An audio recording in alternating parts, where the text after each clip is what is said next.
Olá, companheiros, muito boa tarde. Começando mais um programa Marxismo aqui na Causa Operária TV.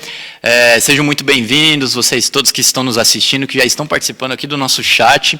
Eu queria aproveitar que você já está participando do chat para chamar você a mandar seu superchat com uma contribuição que você quiser, mandando perguntas, comentários. Você pode mandar também aquelas figurinhas que são super sticker, também com o valor que você achar melhor.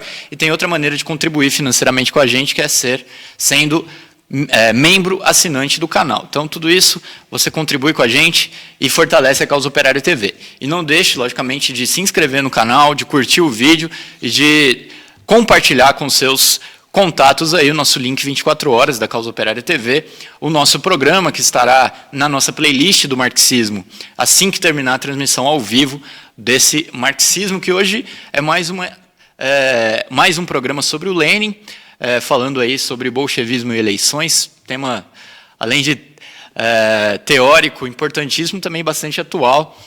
Antes de eu passar a palavra para o companheiro Rui, mostrar o novíssimo jornal Causa Operária, está aqui, acabou de sair do forno, a edição 1137 do jornal, com uma cobertura da conferência do PCO também, né, do informe político da conferência, com a manchete "Cresce o genocídio pela Covid, a fome e o desemprego". E como a gente está aqui no programa Marxismo, eu queria destacar o nosso caderno de Cultura, História e Teoria, falando aqui na nossa última página sobre o Gillo Pontecorvo, mestre do cinema político, e também o especial, são várias páginas, sobre os 200 anos do grande revolucionário Friedrich Engels, inclusive, que completou aí 200 anos, se não me engano, acho que foi no sábado, 200 anos de Engels.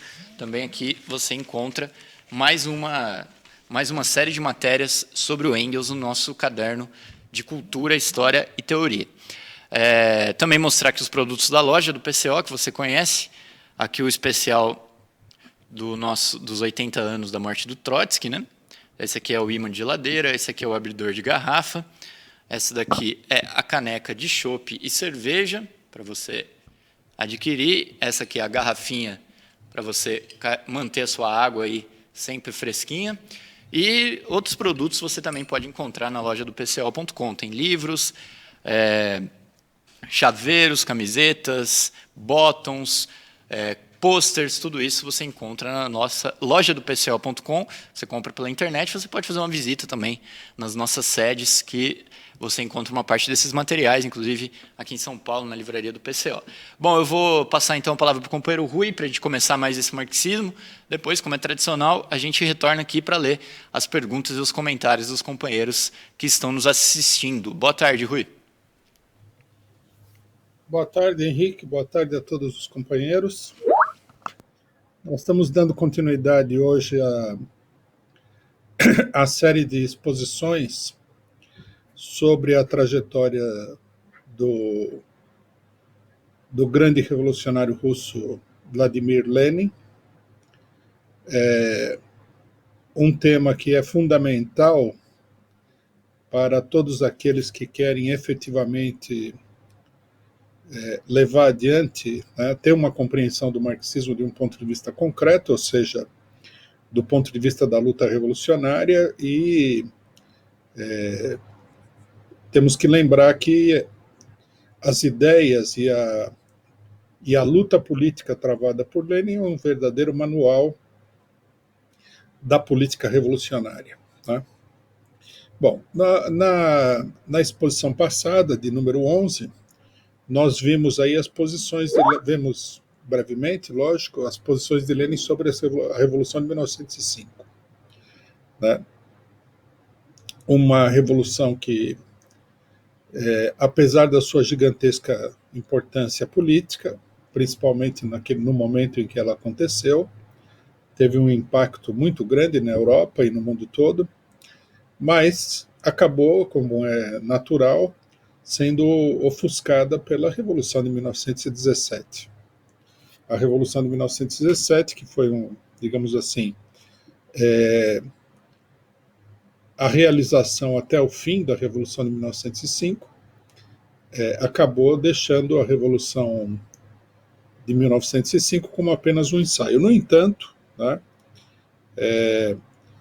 a Revolução de 1905, assim como todos os acontecimentos anteriores à Revolução de 1917, ela guarda um conjunto enorme de ensinamentos que são fundamentais e que depois viriam a servir de base, né, para a elaboração do programa revolucionário, do programa comunista da Terceira Internacional, nos 4 primeiros congressos da Internacional, antes dessa ser dominada pelo stalinismo, que passou a levar adiante uma política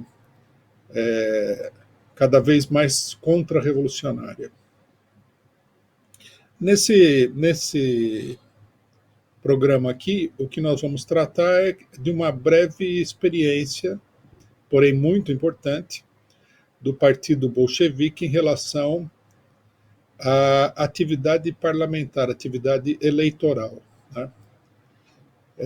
Nós vimos aí que nós sabemos, né, que na Rússia nunca houve um regime de tipo parlamentar.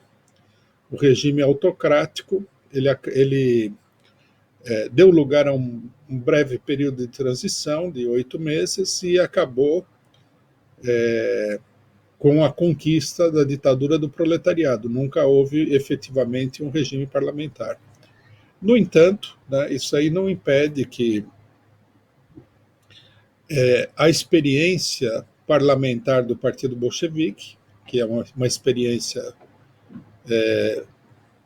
limitada, mas intensa, né, tenha servido como um dos aspectos essenciais da preparação da Revolução Russa de 1917. No seu livro Esquerdismo, Doença Infantil do Comunismo, Lenin mostra que o Partido Bolchevique, o Partido Comunista, que fez a Revolução de 1917, ele foi se consolidando como partido, foi consolidando a sua disciplina interna, foi consolidando a sua unidade política, sobre a base de um conjunto de acontecimentos, e ele cita, inclusive, na Revolução, na Rússia, né, a experiência com um breve período de parlamentarismo durante a Revolução de 1905.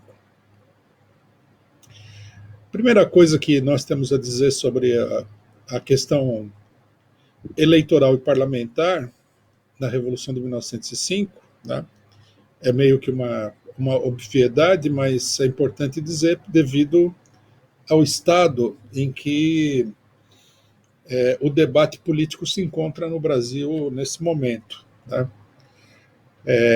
A autocracia, apesar de várias tentativas, pressões, reivindicações da burguesia liberal, da pequena burguesia revolucionária e tudo mais, dos próprios marxistas, que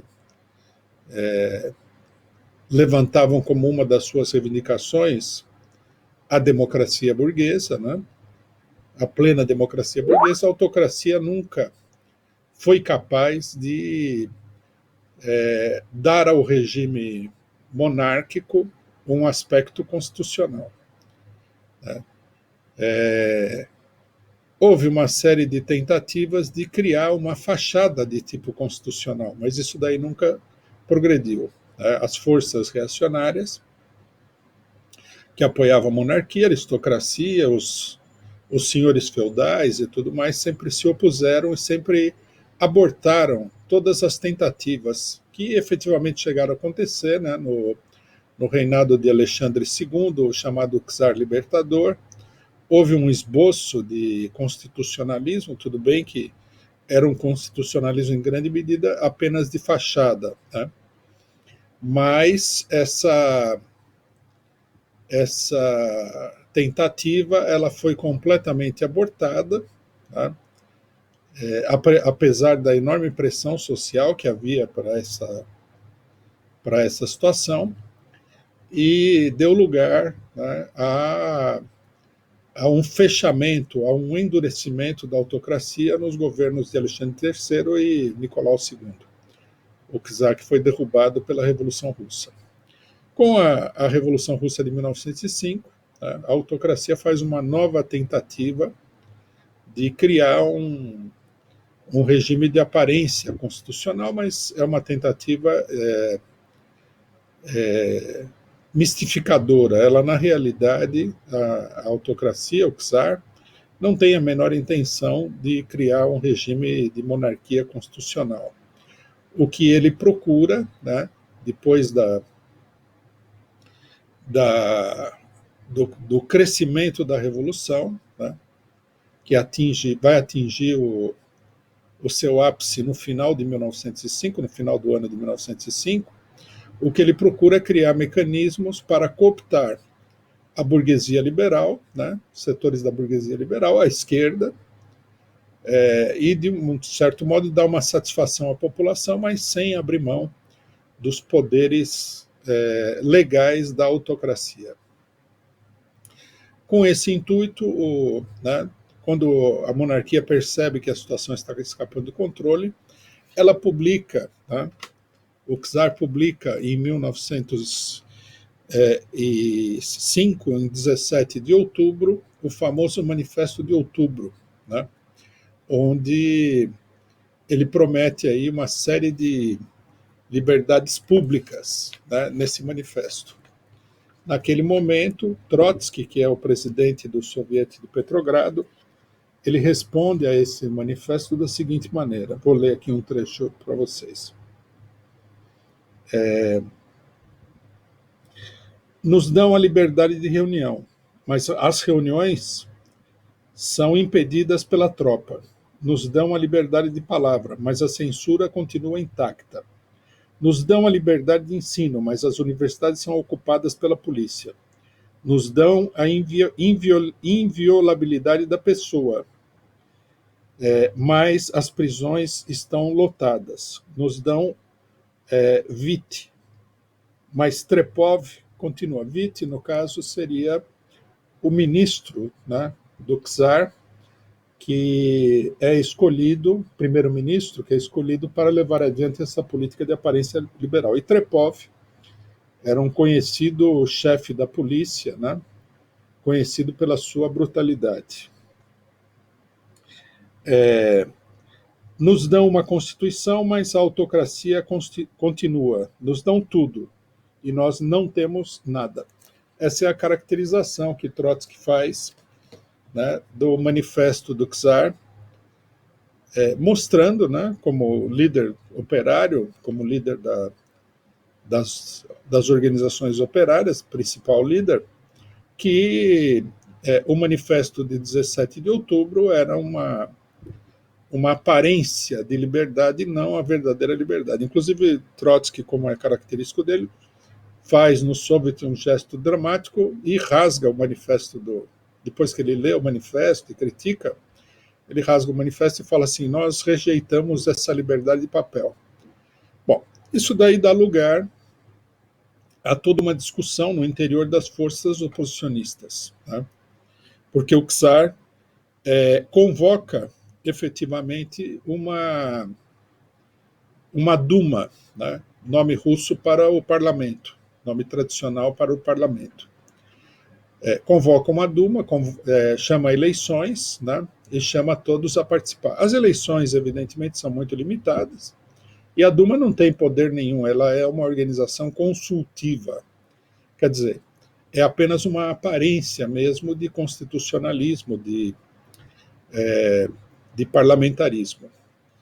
A própria classe operária, né, não tem condições de eleger candidatos, porque o voto é limitado às pessoas de propriedade. Quer dizer, enfim, uma verdadeira farsa política. Isso, no entanto, abre toda uma discussão, né, onde as diversas forças oposicionistas se posicionam de maneira diferente. A burguesia, um setor da burguesia, né, adere totalmente à política do czar. Um setor da burguesia liberal, ela se sente plenamente satisfeita com essa atitude do czar, e cria um partido independente do conjunto da burguesia liberal, que é o chamado Partido Outubrista, quer dizer, o partido que defende o manifesto do Czar de outubro, do dia 17 de outubro de 1905. A maior parte da burguesia liberal se organiza, né, no Partido Constitucional Democrata, que fica conhecido como Partido Cadete, da sigla do partido, que era K e D. Esse partido cadete é o maior partido da oposição, é o partido da burguesia e da pequena burguesia liberal. Esses dois partidos decidem participar das eleições, o primeiro achando que é uma grande revolução institucional, o segundo dizendo que, embora, né, o parlamento seja fictício, é um grande espaço para impulsionar uma verdadeira revolução institucional. O Partido Socialista Revolucionário, o partido da esquerda pequeno-burguesa russa, decide de imediato boicotar as eleições, devido ao caráter do parlamento. E o Partido Social Democrata se divide em dois, né, com o menchevismo procurando participar das eleições, participar do parlamento fictício, e os bolcheviques propondo o boicote a esse parlamento. Né? Bom, aqui nós temos uma primeira questão que é muito significativa do ponto de vista da tática eleitoral de um partido revolucionário. Né? Uma coisa que muita gente não compreende, né? Logicamente que os setores pequeno-burgueses da esquerda não compreendem, mas mesmo aqueles setores que se dizem revolucionários, que se dizem marxistas, leninistas, trotskistas, também não entendem. Que é o seguinte: a tática eleitoral ela tem que estar subordinada a um objetivo superior, ou seja, a marcha da revolução. Você não pode ter uma tática eleitoral que seja independente da luta revolucionária. Ela tem que estar completamente a serviço, ela tem que ser uma ferramenta, como toda tática, a serviço da revolução. É por esse motivo que o partido bolchevique decide boicotar a eleição parlamentar. Apesar de que, bom, quando o czar lança a lei eleitoral, o país está completamente convulsionado. Né? Em dezembro vai ser realizada uma insurreição com barricadas em Moscou. Né? Há uma reação da monarquia que coloca a extrema-direita nas ruas para enfrentar a revolução. O soviete de Petrogrado é fechado, os líderes do soviete são presos, Trotsky e outros são presos. Mas a revolução, a insurreição, ela não é bem sucedida, ela é derrotada parcialmente, mas todo mundo acha que, na realidade, né, essa derrota é uma derrota provisória e que a situação vai se erguer novamente rumo a uma nova insurreição. E, portanto, para o partido bolchevique, a tática eleitoral tem que estar a serviço dessa nova insurreição. Né? Vou ler um trecho aqui de como Lenin descreve essa situação.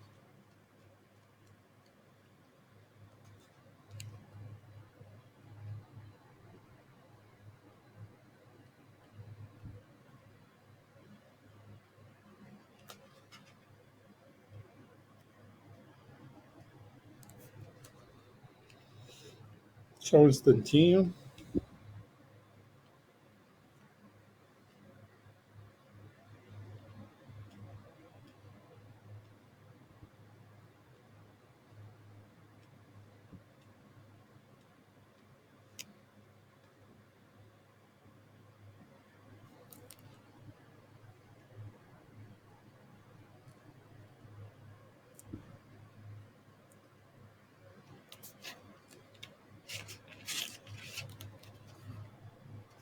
Perdi aqui a página, mas já vou achar.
Bom, não estou achando, perdão. Vou retratar aqui. Segundo Lenin, né, as eleições elas se colocavam apenas como uma trava no caminho da insurreição. Quer dizer, você, ao invés de organizar a insurreição, de chamar o povo à insurreição, você faria um desvio, né, para uma solução fictícia, né, no momento em que a população não estava realmente, principalmente a classe operária, não estava voltada para aquela solução. Né. Você, naquele momento, já havia acontecido uma insurreição, né, após o manifesto do czar do dia 17 de outubro, e era lógico de se esperar que os trabalhadores voltassem à carga, uma vez que eles haviam demonstrado não se impressionarem, não se iludirem, não se deixarem levar pela manobra política do czar. Nesse sentido, a participação das eleições seria nociva para os trabalhadores e para a revolução. Vocês podem notar que nada podia estar mais distante da posição do Partido Bolchevique do que a ideia de que a eleição é uma coisa fundamental, que a participação eleitoral é fundamental, de que você teria, a qualquer custo, de qualquer maneira, a qualquer preço, eleger deputados, participar dos debates, etc. e tal. Não. Na realidade, tá, eles entendiam, e eles estabeleceram isso na prática, o que é muito importante, que a política parlamentar só tem sentido se ela puder contribuir em alguma forma para o desenvolvimento da consciência revolucionária, do movimento revolucionário e da organização revolucionária dos trabalhadores. Tá? A ideia de que as eleições são uma coisa decisiva fica clara na posição dos partidos burgueses, né, e do partido da ala pequeno-burguesa do Partido Operário Social-Democrata Russo, que consideram que o mais importante é participar, é ter um espaço para o debate, é procurar impulsionar aí de dentro, né, de qualquer maneira, pela via institucional, mudanças no regime, né, que é a posição que a totalidade da esquerda brasileira nesse momento adota. A questão é participar das eleições. As eleições são fundamentais. Isso é uma posição burguesa, né? É uma posição reacionária. Nós vemos hoje no Brasil, por exemplo, que nós estamos no meio de um golpe de Estado e há muitas pessoas simplesmente acreditam que o golpe de Estado vai ser revertido pelo simples fato das pessoas irem votar, né?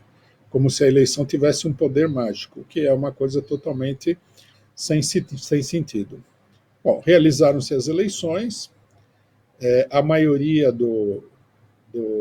dos delegados, pouco menos de 500 delegados, couberam ao Partido Constitucional Democrata, ou seja, a maioria da burguesia liberal, né? A segunda bancada coube ao setor mais direitista da burguesia, e o Partido Socialista Revolucionário não participou das eleições, nem a ala bolchevique do Partido Social Democrata. Os mencheviques social-democratas elegeram 18 delegados. Né?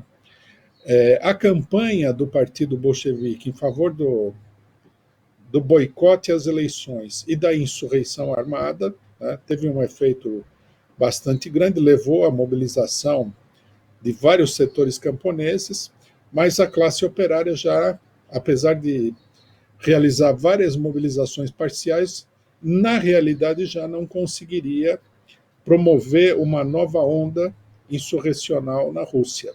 Né?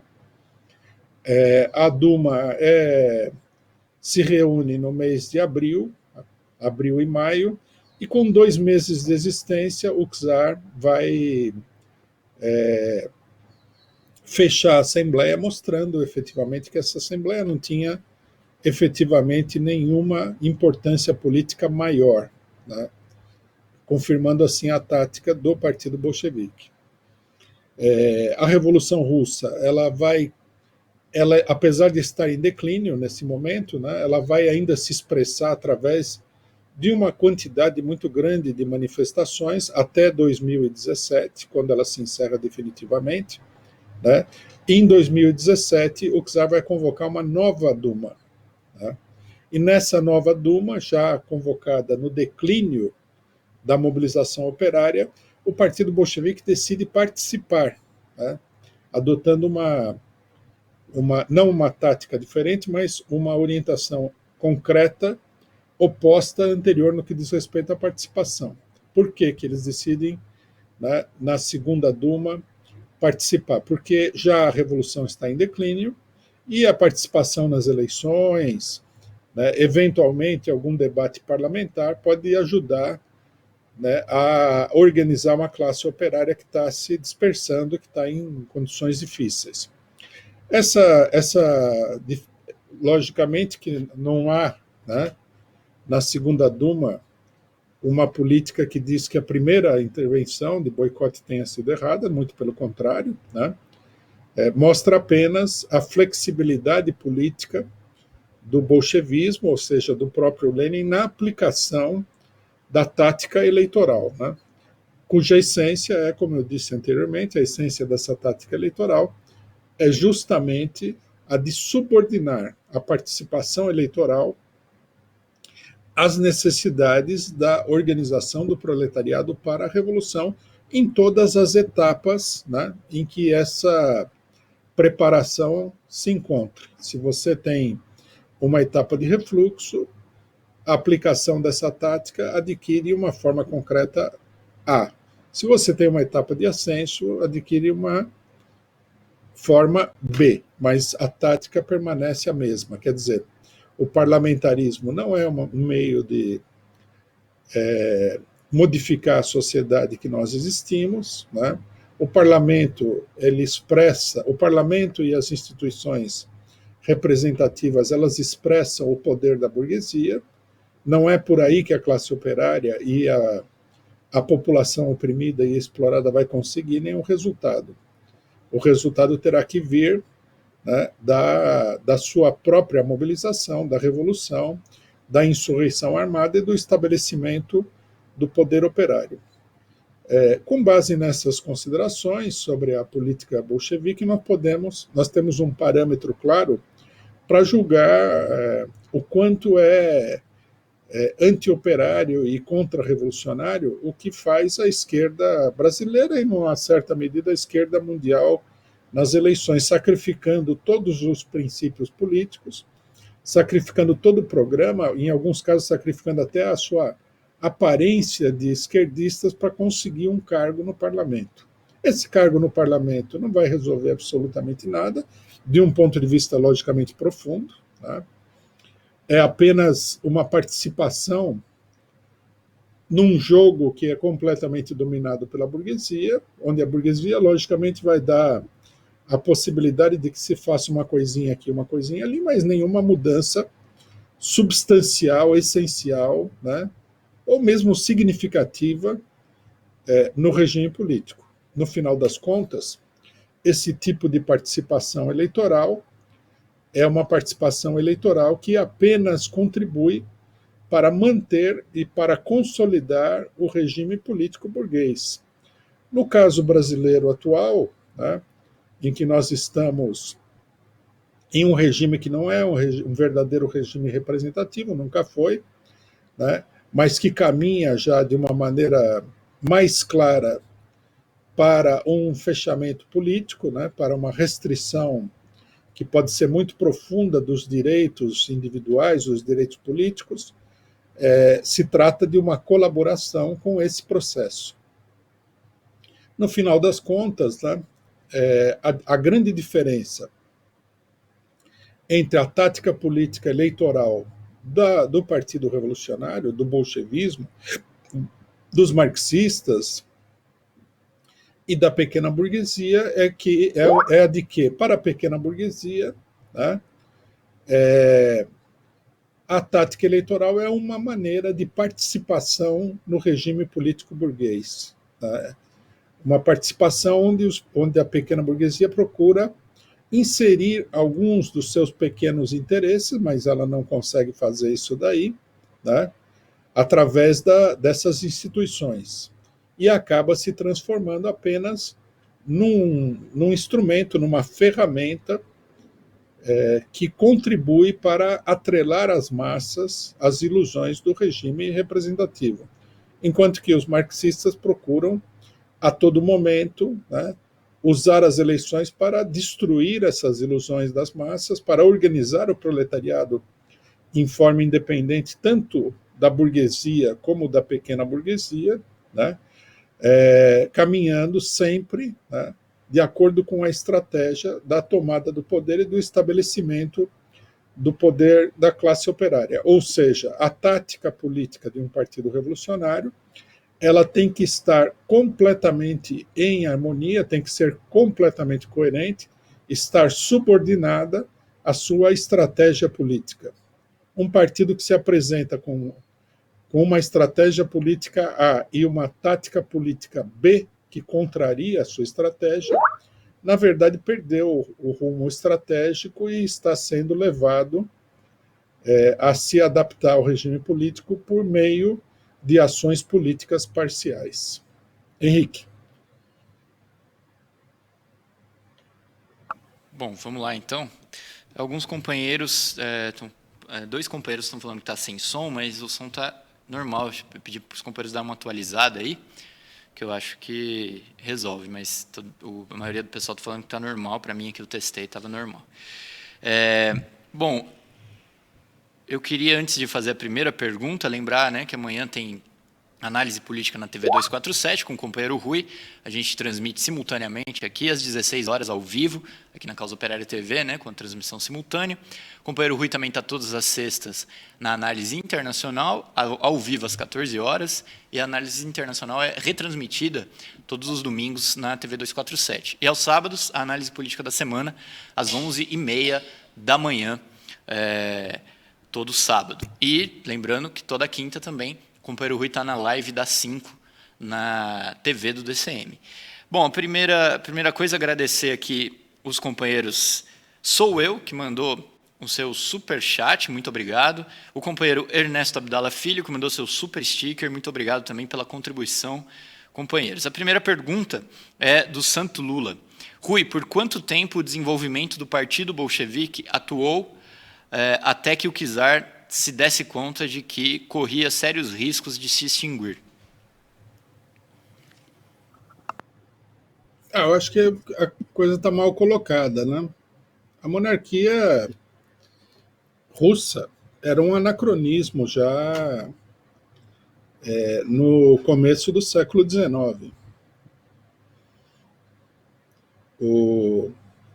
A Revolução Francesa, de 1789, ela foi assim meio que o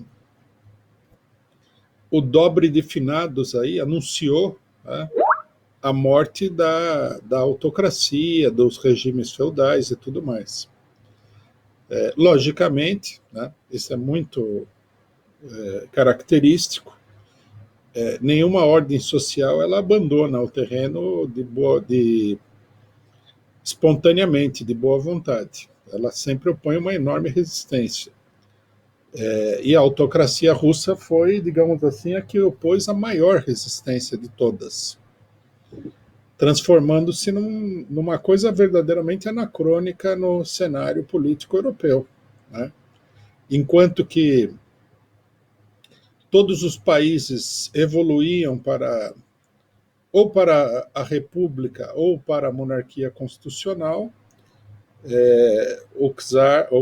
a Rússia continuava com a autocracia, com o seu regime feudal. É evidente que esse regime feudal não poderia sobreviver sem fazer uma série de reformas, né? Então, em 1861, o czar faz a reforma da libertação dos servos, que é uma meia medida também, como todas que a monarquia tomou, mas que já anunciava a impossibilidade de manter aquele regime feudal. O capitalismo se desenvolvia e tudo mais. Há uma série de a vida russa, né, depois no século XIX, depois da derrota de Napoleão, ela é marcada por uma quantidade imensa de protestos, uma luta muito grande dos intelectuais, dos camponeses e, finalmente, dos operários contra o regime político. Né? É uma verdadeira epopeia do povo russo a luta contra o czar. Essa luta vai dar lugar ao bolchevismo e à Revolução de 1917. Eu acho que a monarquia ela já sabia que a sobrevivência dela estava ameaçada. Agora, é evidente, as pessoas só vão procurar abrir mão de determinadas coisas quando a sobrevivência delas está diretamente em jogo, né? Se o czar tivesse promovido, o que era muito difícil de fazer, até mesmo impossível, uma mudança substancial no regime político, teoricamente, né, ele teria sobrevivido, mas ele não fez, até mesmo porque ele não conseguia fazer. Não é fácil você mudar um regime político assim por medidas administrativas.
Diminua e ela possa sair vitoriosa.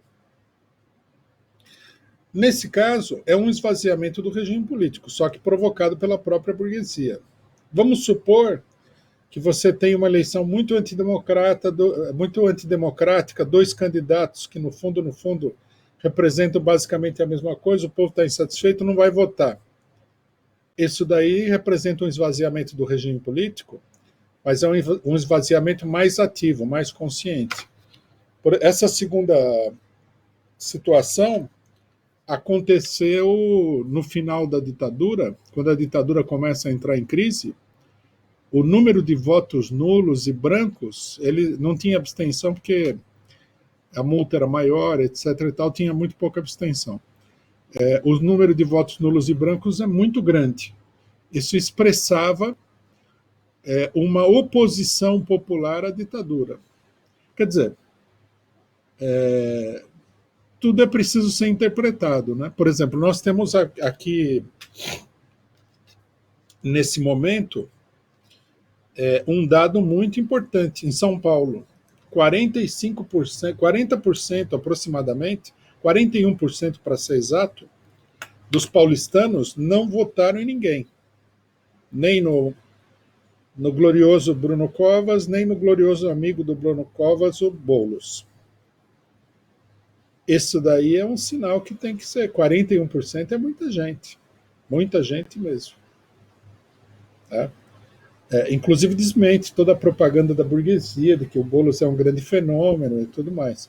A ausência, por exemplo, é bem claro que a ausência tanto do PT como da extrema-direita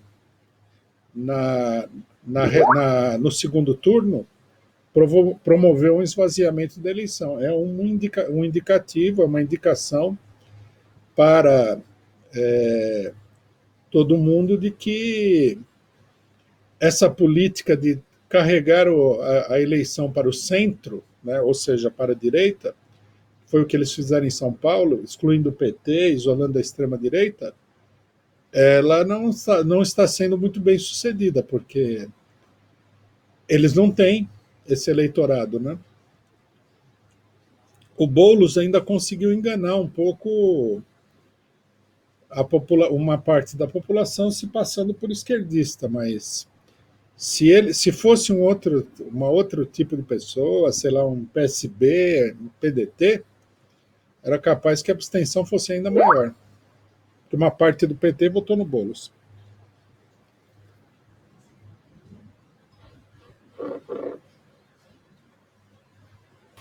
Bom, vamos lá. Próxima pergunta, eu queria agradecer o superchat do Mauro Sou. Ele pergunta o seguinte: a Revolução de 1905 teve alguma influência para o início da Primeira Grande Guerra?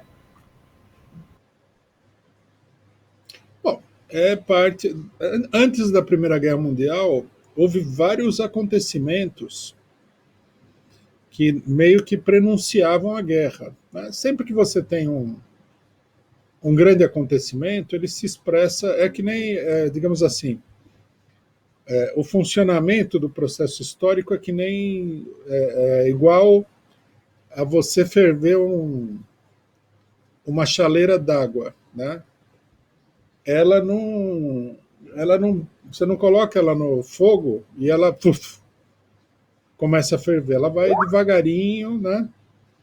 Ela vai apresentando manifestações de fervura e num determinado momento, né? Aí sim, ela dá um salto e ferve. Então, por exemplo, a Guerra Mundial ela foi precedida por uma série de guerras parciais. E uma dessas guerras deu lugar à Revolução Russa de 1905, que foi a guerra entre o Japão e a Rússia, né, onde a Rússia sofreu uma derrota esmagadora na mão dos japoneses, do imperialismo japonês, estava levantando a cabeça justamente naquele momento. Né? Foi uma das primeiras grandes manifestações do imperialismo japonês. Os japoneses, tecnicamente e economicamente mais desenvolvidos do que a Rússia, impuseram uma grande derrota aos russos. Essa derrota enfraqueceu o regime político e deu lugar à revolução. Nós sabemos que a guerra, né, que é parte do processo revolucionário geral, ela é o estopim da revolução. Muita gente usa essa ideia para dizer não é, só teve revolução por causa da guerra, mas isso é uma incompreensão, porque a guerra e a revolução são processos que estão unidos pelas mesmas causas. Quer dizer, há uma crise profunda do regime político, isso leva à guerra, leva à revolução, leva a uma série de fenômenos catastróficos. Então, a guerra, nesse sentido, ela é um processo que está intimamente ligado. A revolução e a guerra estão intimamente ligados. A próxima pergunta é do Rudiger Vogler. Rui, não há, sob o capitalismo, nenhuma forma de as eleições serem favoráveis à classe operária? A vitória só é certa nas ruas? Não, favorável pode ser. Você pode finalmente ser favorecido pela eleição de diversas maneiras. O que a gente não pode, de forma nenhuma, acreditar é que elegendo uma pessoa, um partido, um grupo de parlamentares ou qualquer coisa que seja, essas pessoas vão conseguir modificar o funcionamento da sociedade e do regime político burguês e do Estado capitalista. Isso não acontece. Nós temos uma vasta experiência no Brasil. O Brasil, nesse sentido, é um país bastante desenvolvido, né? Porque o principal partido da esquerda brasileiro, que é o PT, esteve no governo 4 anos. É só fazer um balanço do que foi feito aí. Você pode, logicamente, você pode apontar que foi feita uma reforma aqui, uma reforma ali, foi feito isso é positivo, aquilo é positivo. Mas veja bem, veio o golpe e liquidou todas essas reformas.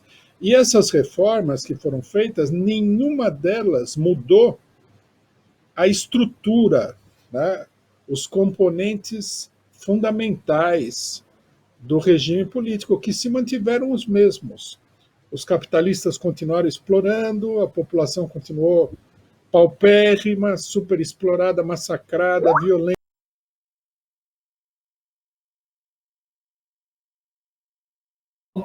E eu vou passar de volta para o companheiro Rui para ele terminar de responder essa última pergunta, para a gente poder depois ir para a bibliografia e encerrar. Bom, Rui, com você. Então, eu não sei até onde o pessoal ouviu, né, mas resumidamente, através das eleições você só consegue reformas que são instáveis e que são superficiais, digamos assim, embora num dado momento elas possam ter uma importância muito grande para a população do ponto de vista paliativo. Caso do programa Bolsa Família. Mas a gente vê, por exemplo, que a própria burguesia ela vê esse programa como um paliativo necessário, né? Procura restringir tudo, mas não é nenhuma revolução na vida das pessoas, são paliativos. Logicamente que, se você quiser viver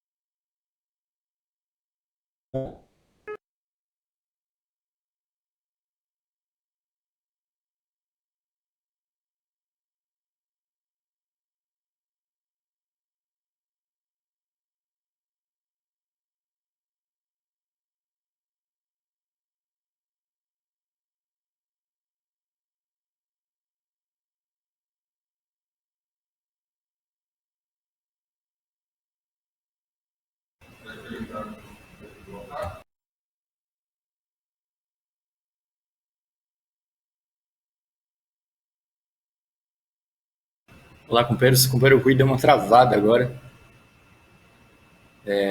Vamos ver o que houve. Hoje está. Agora sim, o companheiro Rui voltou. Acho que agora lá foi o problema da internet lá. Bom, Rui, de volta aqui. Acho que agora você travou para a gente. Bom, vamos tentar falar antes que acabe o negócio, né? O mundo está acabando aqui. Esse daí é o resultado da devastação que o país sofreu também, né? Nada funciona direito. Então, reformas efetivas e essenciais, a experiência mundial já mostrou que pelas eleições não vão vir, né? É a mobilização revolucionária da população, não é qualquer mobilização, né? Que provoca mudanças, mesmo que ela não destrua o regime capitalista, as grandes mudanças no capitalismo são provocadas pela revolução. A revolução é a grande transformadora da sociedade, é a única transformadora e é a única força que faz com que a sociedade, o mundo ande para frente, né? Como disse Marx, a revolução é a locomotiva da história. Bom, então, para terminar, só rapidamente a bibliografia desse tema, dessa parte do tema. A bibliografia mesma do curso passado, né? Tem o livro do Trotsky, 1905, que é uma obra, obra de uma pessoa muito jovem na época, 20 e poucos anos, mas muito interessante, né? A gente vê que a experiência de uma revolução é uma grande professora, né? E nós temos os escritos de Lenin sobre a Revolução de 1905, que são muitos, particularmente o texto Nossa Revolução. Bom, agora sim, companheiros, queria agradecer vocês todos aí que nos assistiram, pedir desculpas aí pelos problemas que nós tivemos, essas quedas de energia. O companheiro Rui está de volta na segunda-feira em mais um programa Marxismo, ao vivo, às 13 horas. Amanhã tem análise política no TV 247, com transmissão simultânea aqui na Causa Operária TV, às 16 horas. Então fiquem ligados. Fiquem ligados também na nossa programação, contribua, compartilhe. Causa Operária TV, 24 horas no ar. Muito obrigado, boa tarde para todo mundo e até mais.